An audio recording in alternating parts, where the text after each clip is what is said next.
আমার সোনাটার কত সুন্দর হাসি। হ্যাঁ চলো এবার খেলাটা শুরু করি। ওই দেখ ফুটো, তোর বউ কি করছে? এমা তুমি এখানে? তোরা কারা রে? যা এখান থেকে যা। কার কি ছিল টাকলা? আমার বউকে নিয়ে লটপটো করছিস, আবার আমাকে চলে যেতে বলছিস? কি টাকলা কাকা বলছিস তুই? লেওড়া আমি সরকারি চাকরি করি নে। ও বাড়া, এই সরকারি চাকরি করে বলে তুই এর সাথে লটপটো করছিস? বসে যদি জঙ্গলে সরকারি আলা মালের সাথে লটপটো করছিস আর আমি লাগানোর কথা বললে ক্লান্ত। দেখো তুমি কিন্তু আমাকে ভুল বুঝছো, আমি অমন কিছু করিনি। আমরা তো জঙ্গলে একটু ঘুরতে এসেছিলাম। বলো এলে ওরা কি মিথ্যে কথা বলে? বলে নাকি জঙ্গলে ঘুরতে এসেছিল।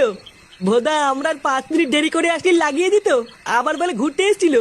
তুই জঙ্গলে ঘুরতে এসেছিস লাউরি? আমি কি কিছু বুঝলি নাকি? হ্যাঁ আমি কি দুটো খাই? আজ ভোসে তোর দুটোকে এমন সেটা ভাঙবো পাখি তো টিপ পাবে না। দেখ এই তুই সেটা ভাঙার ভয় কাকে দেখাচ্ছিস? তুই আমাকে চিনিস বাড়া? চুদির ভাই টাকলা চুদি, তুই আমাদের চিনিস না, আমরা বালচের ক্লাবের সদস্য, বুঝলি? মার তো খানকি ছিল দুটোকে। কি তোরা মারবি? আয় আয়। শোনা তুমি ভয় পেও না, এই দুটো শাটা আমি একাই ভেঙে দেবো। খানকি ছিল। खत्म bye bye tata goodbye गया।